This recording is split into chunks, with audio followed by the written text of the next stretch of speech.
Kitabu Riyadhatin Nafsi wa Tahdzibil Akhlaqi wa Mu'alajati Amradil Qalbi. Kitab yang menjelaskan tentang melatih nafsu, membersihkan akhlak dan mengobati penyakit hati. Assalamualaikum warahmatullahi wabarakatuh. Bismillahirrahmanirrahim. Alhamdulillahirabbil alamin. Wassalatu wassalamu ala asyrafil anbiya'i wal mursalin Sayyidina wa habibina wa syafi'ina wa qurrati a'yunina wa man tawassalna ila rabbina wa maulana Muhammadin sallallahu alaihi wasallam wa ala alihi wa ashabihi wa azwajihi wa dzurriyyatihi wa ahli baitihi ajma'in. Subhanaka la ilma lana illa ma 'allamtana innaka antal alimul hakim. Rabbi shrah li sadri wa yassir li amri wahlul 'uqdatam min lisani yafqahu qawli. Subhanaka la ilma lana illa ma 'allamtana innaka antal alimul hakim. Allahumma aftah lana bifutuhil arifin wa la hawla wa la quwwata illa billahil aliyyil azim. Amma ba'da. Yang saya hormati, yang saya muliakan para alim ulama, para asatidzah. Yang saya hormati, yang saya muliakan Tuan Nazir Masjid Al-Falah USG 9, tuan-tuan imam, segenap EJK pengurusan masjid, hadirin hadirat yang dimuliakan dan dirahmati oleh Allah Subhanahu wa taala. Mudah-mudahan kita semua dalam lindungannya Allah Subhanahu wa taala dari segala bentuk musibah dan juga wabak yang sedang melanda, dan juga mudah-mudahan kita semua sentiasa dikurniakan oleh Allah dengan kesihatan dan kekuatan agar kita dapat melaksanakan semua kewajiban-kewajiban kita kepadanya dan juga menjauhi segala larangan Allah Subhanahu wa taala. Dan mudah-mudahan kita semua mendapat syafaat baginda Nabi Muhammad sallallahu alaihi wasallam baik di dunia maupun di akhirat. Alhamdulillah, pada petang hari ini kita dapat bertemu kembali di dalam majlis ta'lim ini sebelum kita mendirikan solat Jumaat. InsyaAllah pada petang hari ini saya akan bawakan bab Kitabu Riyadhatin Nafsi wa Tahdzibil Akhlaqi wa Mu'alajati Amradil Qalbi. Kitab yang menjelaskan tentang melatih nafsu, membersihkan akhlak dan mengobati penyakit hati. Sebelumnya mari kita sama-sama membaca surah Al-Fatihah. Mudah-mudahan pengajian kita pada petang hari ini kita semua mendapat manfaat dan diberkati oleh Allah Subhanahu wa taala. Bismillahirrahmanirrahim. Liridhallahi ta'ala wa khususan ila hadratin Nabil Mustafa Rasulillah sallallahu alaihi wasallam wa ala alihi wa ashabihi wa azwajihi wa dzurriyyatihi wa ahli baitihi ajma'in.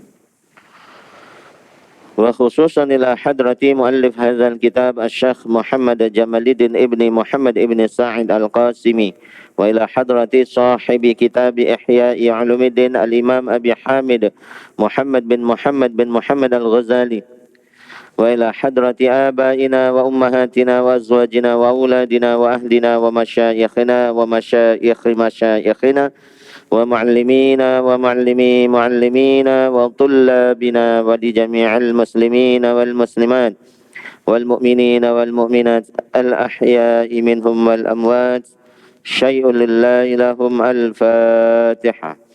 A'udzu billahi minasy syaithanir rajim. Bismillahirrahmanirrahim. Alhamdulillahi rabbil alamin. Arrahmanir rahim. Maliki yaumiddin. Iyyaka na'budu wa iyyaka nasta'in. Ihdinas shiratal mustaqim.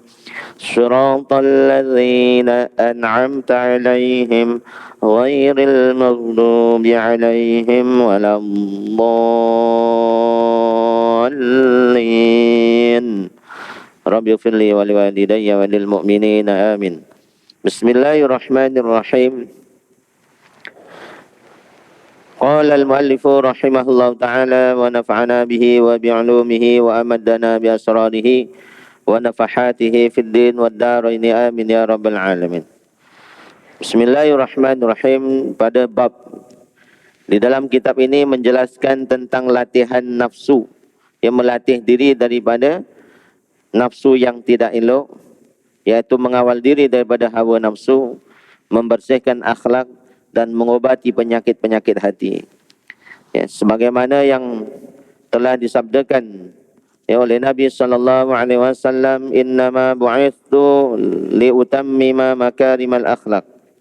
Sesungguhnya aku diutus, ya, maksudnya diutus di alam ini, tujuannya apa? Supaya menyempurnakan akhlak yang mulia kepada semua makhluk. Ya, jadi Rasulullah sallallahu alaihi wasallam itu sendiri sebagai contoh tauladan kepada kita, yang mana tugas utama pertama sekali yang dilakukan oleh beliau adalah memperbaiki akhlak umatnya. Ya, bukan syariat yang didahulukan, tetapi menyempurnakan akhlak yang mulia, ya, kepada umatnya, kepada kaumnya terutama, yang pada waktu itu sangat terkenal dengan gelaran kaum jahiliyah. Ya, bukan berarti mereka itu orang-orang bodoh, tidak. Ya, banyak di antara mereka para cendekiawan, ya, para ilmuwan, tetapi ya, bodoh dalam hal kehidupan. Ini makanya mereka dikatakan jahiliyah.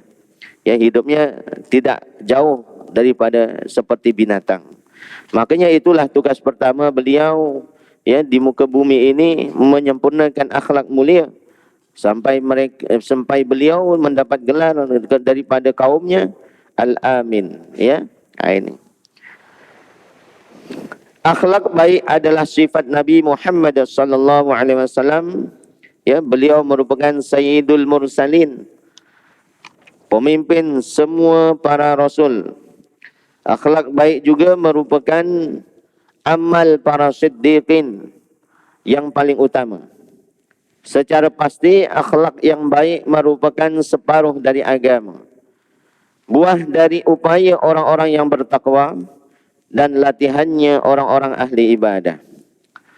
Sedangkan akhlak yang buruk adalah racun yang mematikan, tipuan yang menjerumuskan, hal tercela yang nampak jelas, sesuatu yang menjauhkan dari perlindungan Allah Subhanahu wa taala, serta menjerumuskan perilakunya, ya, menjerumuskan pelakunya ke jalan syaitan.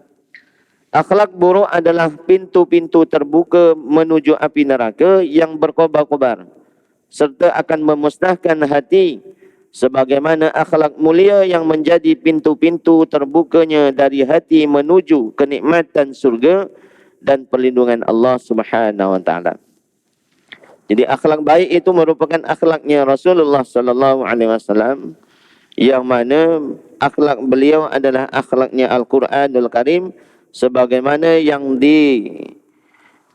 diriwayatkan oleh Sayyidatuna Aisyah radhiyallahu an, kana Rasulullah sallallahu alaihi wasallam khuluquhul Quran. Akhlak Rasulullah sallallahu alaihi wasallam adalah akhlaknya Al-Quran. Ya, sampai beliau mendapat pujian daripada Allah Subhanahu wa taala, wa innaka la'ala khuluqin azim, dan sesungguhnya kamu benar-benar berbudi pekerti yang agung. Sampai-sampai Allah memuji Nabi Muhammad sallallahu alaihi wasallam. Ya, makanya begitu juga amal kebaikan ini merupakan amal para siddiqin yang paling utama. Yang pastinya adalah akhlak baik merupakan buah daripada usahanya orang-orang yang bertakwa. Dan juga perlu kita ketahui bahawa akhlak yang baik itu merupakan separuh dari agama. Ya, separuh, bukan sebahagian, tapi separuh. Dan juga merupakan latihan. Ya, akhlak baik ini merupakan riyadhah, latihan bagi orang-orang yang, ya, mendekatkan diri kepada Allah Subhanahu wa taala. Makanya di sini dijelaskan bahawa akhlak yang buruk adalah racun yang mematikan. Ya, akhlak yang buruk itu merupakan racun yang mematikan. merupakan tipuan yang akan menjerumuskan kita ke dalam kesesatan. Kemudian perbuatan yang tercela yang nampak jelas. Jadi orang yang tak punya akhlak yang baik, ya, memang nampak jelas kecelaannya. Kemudian ia juga dapat menjauhkan daripada perlindungannya Allah Subhanahu wa taala. Serta menjerumuskan, ya, orang yang mempunyai akhlak yang buruk ini ke jalannya syaitan. Ya, sudah pasti itu. Dan akhlak yang buruk merupakan kunci kepada pintu-pintu api neraka, yang akan menyebabkan pelakunya akan terjerumus ke dalam api neraka. Malah kebalikannya, yaitu sifat-sifat yang terpuji. Akhlak yang mulia menjadi kunci kepada pintu-pintu kenikmatan surgawi, dan orang yang punya akhlak yang mulia mendapat perlindungan daripada Allah Subhanahu wa taala. Jadi akhlak yang buruk, ya, akhlak yang tercela adalah penyakit hati yang akan membinasakan diri dan menyengsarakan di kehidupan yang abadi. Di dunia membinasakan, di kehidupan abadi ketika di akhirat nanti juga menyengsarakan. Ya, di dunia tidak mendapat kemuliaan, apalagi di akhirat, ya, akan dijerumuskan ke dalam api neraka abadan abada, selama-lamanya. Ini yang kita khawatirkan. Kita lihat sajalah perbandingan antara orang-orang yang punya akhlak yang baik, ya, dengan orang yang akhlaknya buruk. Ya, orang yang berakhlak baik akan menyebabkan, ya, kedamaian, ketenangan dan kasih sayang terhadap orang sekelilingnya. Jadi orang yang berada di sekelilingnya akan merasa aman ketika bersama dia. Tidak akan merasa tidak aman, tidak akan merasa terancam dan sebagainya. Berbeza dengan orang yang berakhlak yang buruk. Orang sekelilingnya akan merasa tidak aman, ya, tidak damai, tidak tenang dan sebagainya. Ya, makanya kalau kita ambil contoh, ya, kalau kita tinggal di satu kawasan, penduduknya ramah tamah, baik budi pekertinya, insya-Allah penduduk di situ aman damai. Ya, tak ada keributan, tak ada pergaduhan dan sebagainya. Ya, akan damai.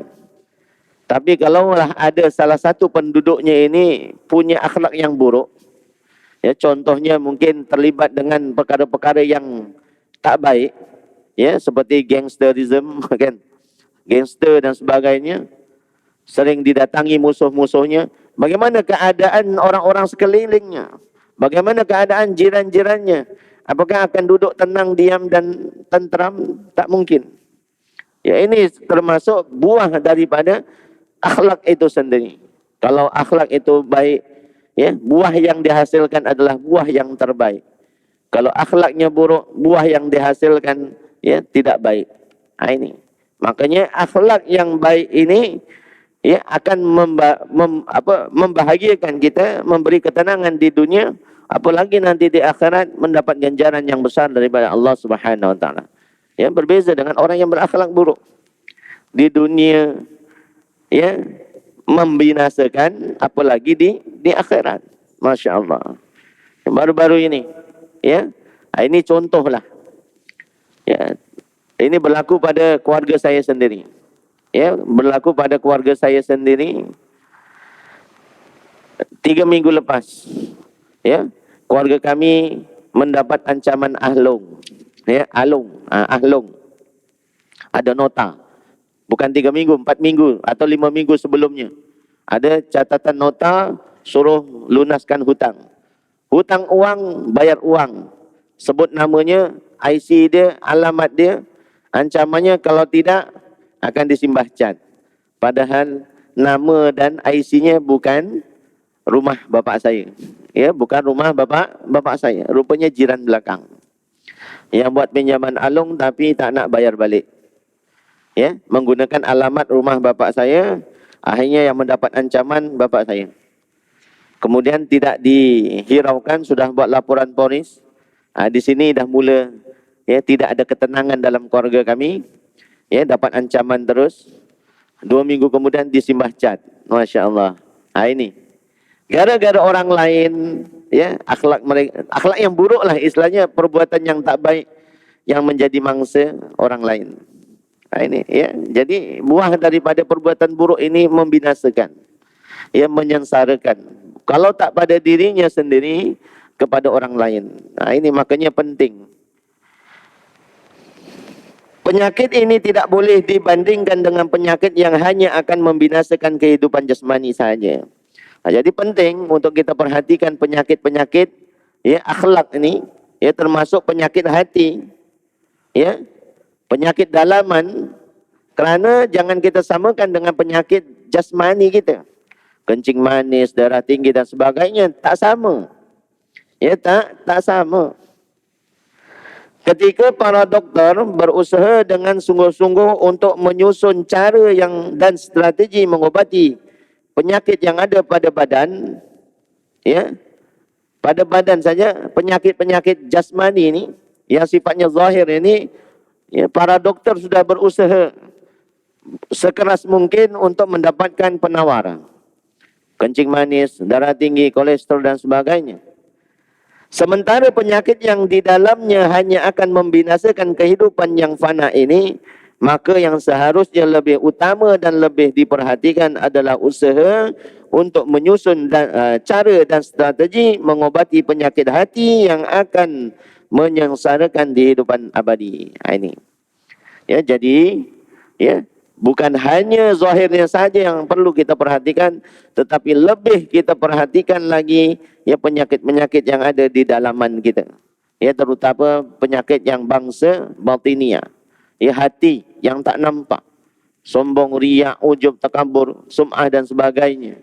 Ya, perbuatan-perbuatan hati yang sangat keji perlu kita obati.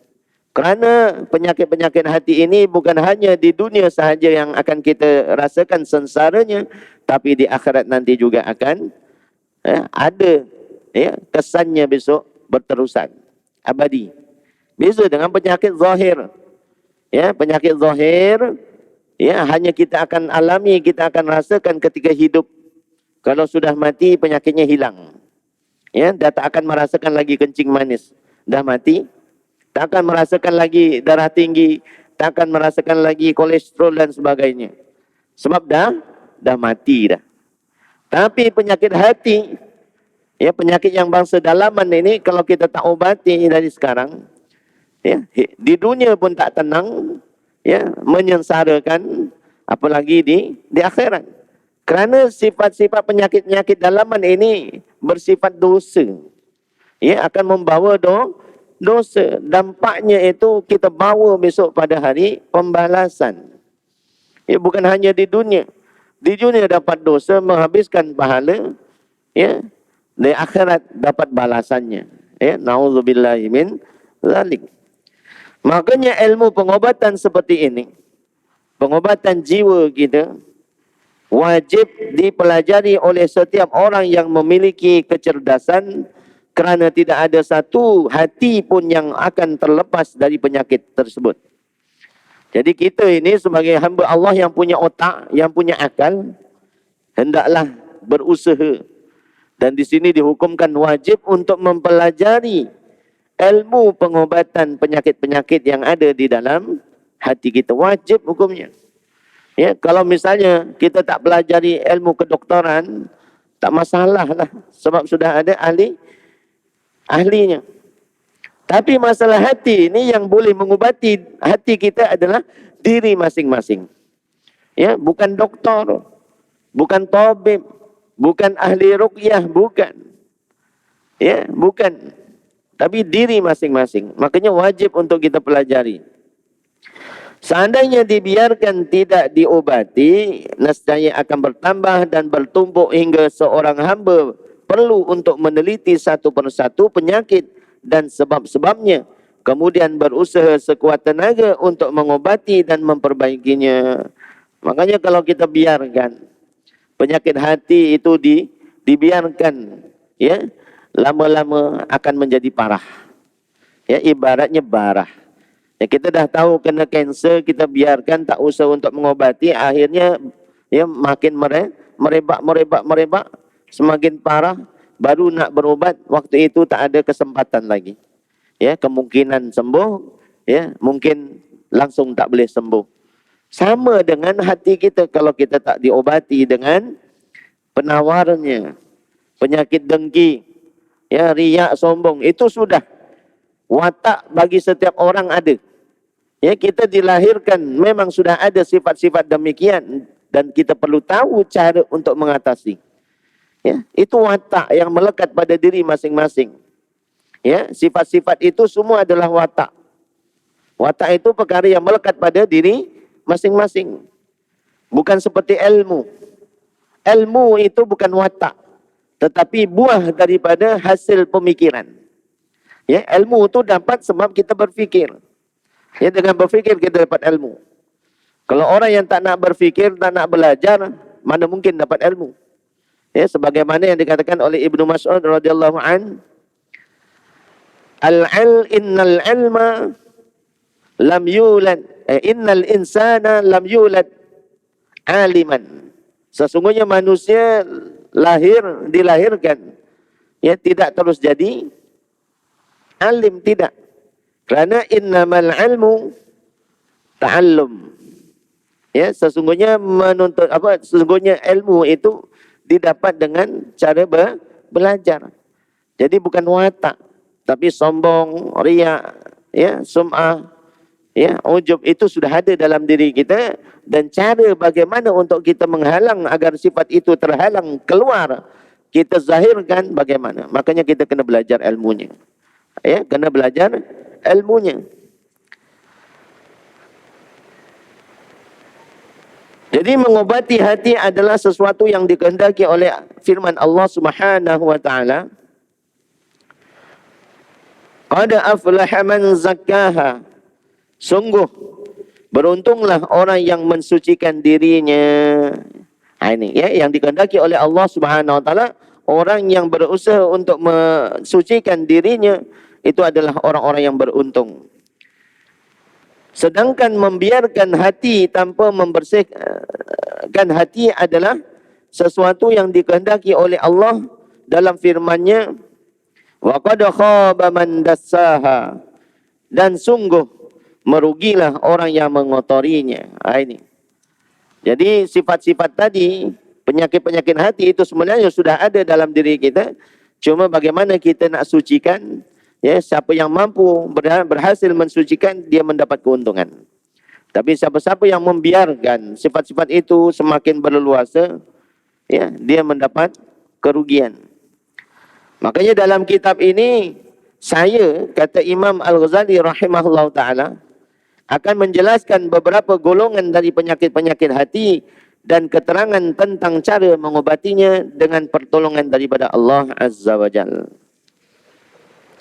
Ya, dari ini muqaddimah pada bab tentang riyadatul nafs.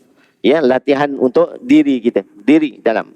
Ya, supaya kita dapat membersihkan hati kita, jiwa kita daripada penyakit-penyakit yang tercela. Bayanu fadilati husnil khuluq wa muzmati su'il khuluq. Bab yang menjelaskan keutamaan akhlak baik dan celaan terhadap akhlak yang buruk. Allah Subhanahu wa taala berfirman kepada Nabi sallallahu alaihi wasallam sebagai bentuk pujian dan menampakkan kenikmatan yang diberikannya kepada Rasulullah sallallahu alaihi wasallam yang dijelaskan di dalam surah Al-Qalam, a'udzubillahi minasyaitonir rajim, wa innaka la'ala khuluqin 'azim, dan sesungguhnya kamu benar-benar berbudi pekerti yang agung. Wa qalat Aisyah radhiyallahu anha, kana Rasulullah sallallahu alaihi wasallam khuluquhul Quran. Sayyidatuna Aisyah radhiyallahu anha telah berkata, ya, Rasulullah sallallahu alaihi wasallam itu akhlaknya adalah akhlak Al-Quran. Baginda Nabi sallallahu alaihi wasallam telah bersabda, innama bu'ithu liutammima makarimal akhlak. Aku diutus hanya untuk menyempurnakan akhlak yang mulia.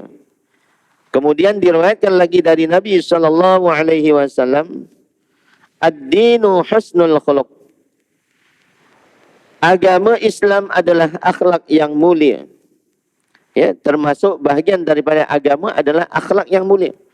Makanya orang yang meninggalkan akhlak yang mulia ini tidak berperilaku baik, dia telah termasuk orang yang meninggalkan agamanya. Ya, makanya di sini Nabi sallallahu alaihi wasallam bersabda, agama Islam adalah akhlak mulia. Ya, termasuk dalam masalah akhlak mulia itu adalah sebahagian daripada agama Islam. Yaitu kata Nabi sallallahu alaihi wasallam, jangan mudah marah. Ada yang bertanya kepada Nabi sallallahu alaihi wasallam, "Ya Rasulullah,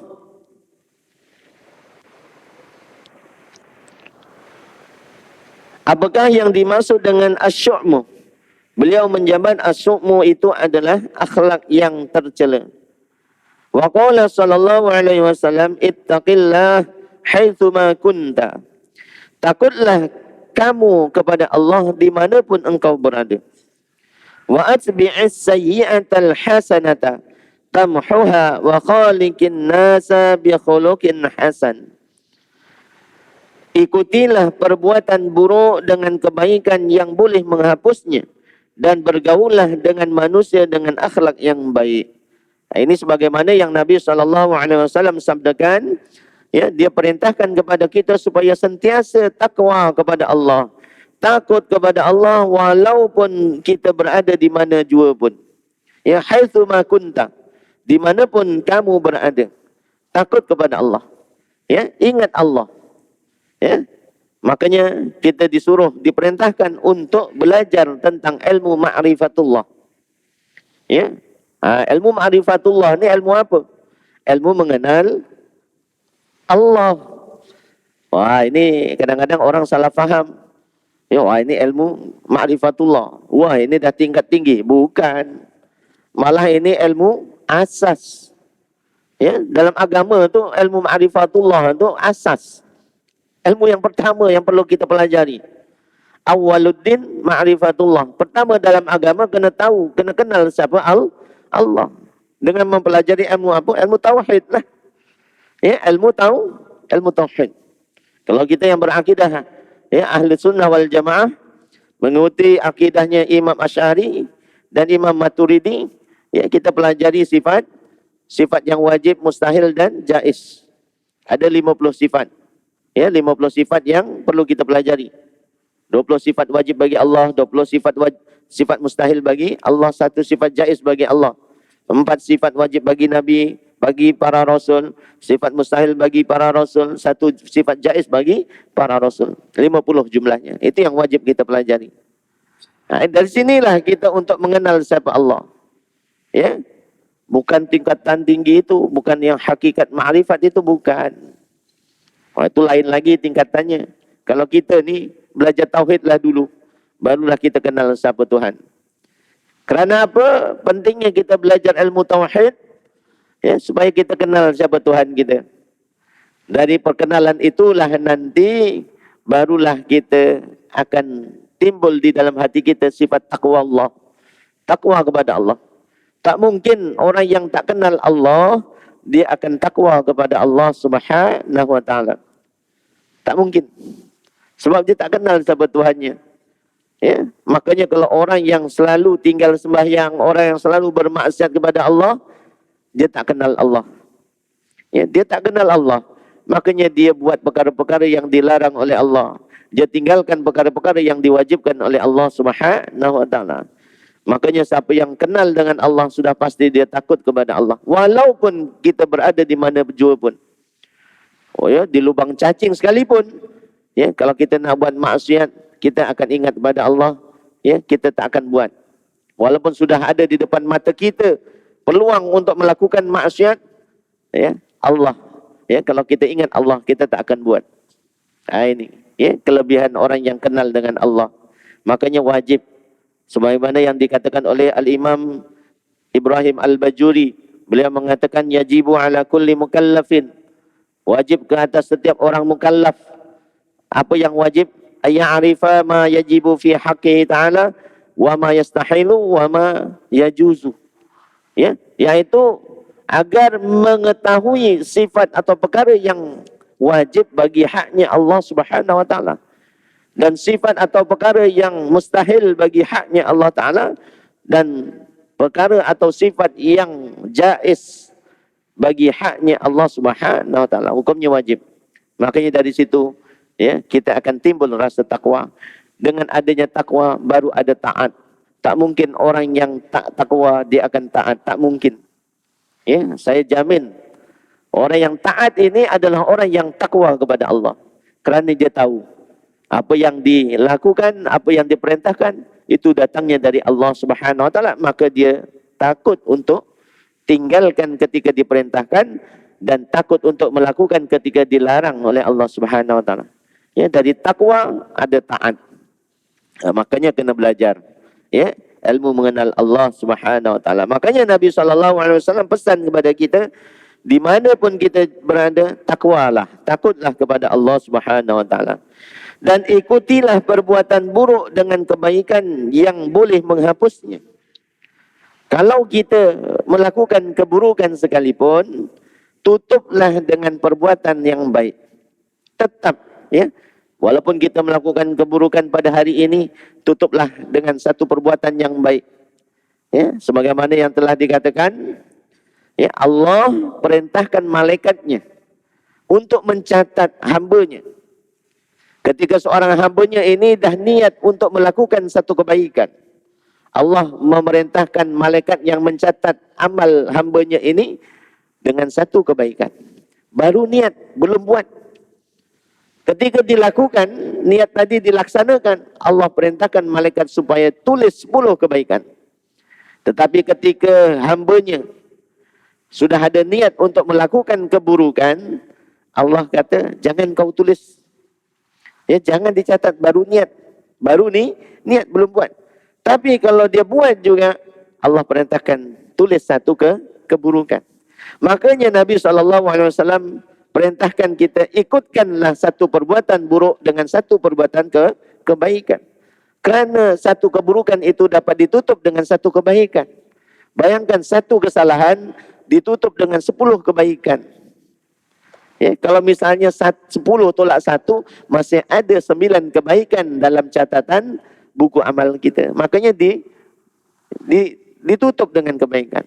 Makanya kita diajarkan oleh Nabi SAW supaya sentiasa muhasabah diri. Ya, sebelum kita tidur, kita muhasabah diri. Ya, daripada kita mula celik mata sampailah kita nak tutup mata kembali, ya, kita fikirkan hari ini banyak buat dosa ke buat pahala. Ya, ini. Makanya kalau tadi ya Allah aku mengumpat orang rupanya. Tadi aku menyakiti hati orang. Ya, sebelum tidur tu bukalah handphone ya. Buka handphone. Maybank tuyu ke, sambil klik ke. Carilah akaun masjid mana, terserah. Masukkanlah tabung. Kan buat satu kebaikan untuk menutupi keburukan yang kita buat tadi. Ya, mudah-mudahan ya kebaikan yang kita buat tadi dapat menghapus dosa-dosa yang telah kita buat tadi. Ya, masya-Allah. Wa qila lahu ya Rasulullah, inna fulanatan tasumu an-nahara wa taqumu al-laila wa hiya sayyi'atul khuluq tu'zi jiranaha bilisaniha qala la khaira fiha hiya min ahli an-nar. Rasulullah sallallahu alaihi wasallam ditanya oleh para sahabat, ya Rasulullah, wahai Rasulullah, inna fulanatan tasumu an-nahar. Sesungguhnya perempuan itu ya berpuasa ia akan siang hari. Ya, pada siang hari. Ada seorang perempuan rajin berpuasa di siang hari. Kemudian wa taqumu al-laila, dan dia menghidupkan malamnya dengan ibadah. Ya, qiyamul lail. Tapi apa? Wa hiya sayyatul khuluq, dan dia punya akhlak yang buruk. Tu'zi jiranaha bilisannya. Dia suka menyakiti jirannya dengan lisannya. Ini ya. Qala Nabi SAW menjawab, la khaira fiha, tidak ada kebaikan di dalamnya dirinya. Hiya min ahli nar, dan ia termasuk golongan ahli neraka. Nauzubillahi min zalik. Ini betapa pentingnya akhlak yang baik ya di dalam agama Islam. Ini. Ya, ini sebahagian daripada bab yang kita pelajari pada hari ini. Ya, insya-Allah. Mudah-mudahan ya sebahagian daripada ayat Quran dan hadis yang saya bacakan tadi ya sedikit sebanyak ya kita dapat ilmu ya betapa pentingnya kita menjaga akhlak yang baik. Ya, ini tujuan hidup kita sebenarnya di dunia sebelum kita menyempurnakan syariat. Karena begitulah perintah kepada Nabi SAW. Yang pertama sekali yang dia lakukan adalah menyempurnakan akhlak yang baik. Barulah kemudian umur 40 tahun beliau mendapat wahyu untuk menyampaikan syariat. Ya, bayangkan. Ya, akhlak dahulu baru syariat. Akhlak dahulu baru ilmu. Ya, dan sebagainya. Ya, mudah-mudahan apa yang saya sampaikan sedikit sebanyak kita mendapat manfaat dan diberkati oleh Allah Subhanahu wa taala. Insyaallah ada umur panjang kita akan ya bertemu kembali di dalam majlis seperti ini dan kita akan sambung pada ya, bab seterusnya insyaallah. Kurang lebihnya saya mohon maaf di atas segala kekurangan. Kita tutup majlis kita dengan tasbih kafarah dan surah Al-Asr. Bismillahirrahmanirrahim. Subhanakallahumma wa bihamdika asyhadu an la ilaha illa anta astaghfiruka wa atubu ilaik. Bismillahirrahmanirrahim. Wal 'asr. Innal insana lafi khusr illa alladhina amanu wa 'amilus solihati wa tawassaw bil haqqi wa tawassaw bis sabr. A'udzu billahi minasyaitonir rajim. Bismillahirrahmanirrahim. Alhamdulillahirabbil alamin. اللهم صل على سيدنا محمد وعلى ال سيدنا محمد. اللهم اغفر لنا ذنوبنا ولوالدينا وارحمهم كما ربونا صغارا ولجميع المسلمين والمسلمات والمؤمنين والمؤمنات الأحياء منهم والأموات. رب اللهم إنا نسألك ونتوجه إليك بنبيك نبي محمد صلى الله عليه وسلم نبي الرحمة يا سيدنا يا رسول الله. إنا نتوسل بك إلى ربنا فشفعه فينا لقضاء حاجاتنا. اللهم إنا نسألك علما نافعا واسعا ورزقا حلالا طيبا كثيرا واسعا وشفاء من كل داء ظاهرا وباطنا. اللهم افتح لنا بفتوح العارفين. اللهم نور قلوبنا بنور هدايتك كما نورت الأرض بنور شمسك أبدا أبدا برحمتك يا أرحم الراحمين. ربنا آتنا في الدنيا حسنة وفي الآخرة حسنة وقنا عذاب النار. وصلى الله على سيدنا محمد wa ala alihi wa sahbihi ajma'in walhamdulillahi rabbil alamin. Kurang lebihnya mohon maaf di atas segala kekurangan. Wabillahi taufiq wal hidayah. Assalamualaikum warahmatullahi wabarakatuh.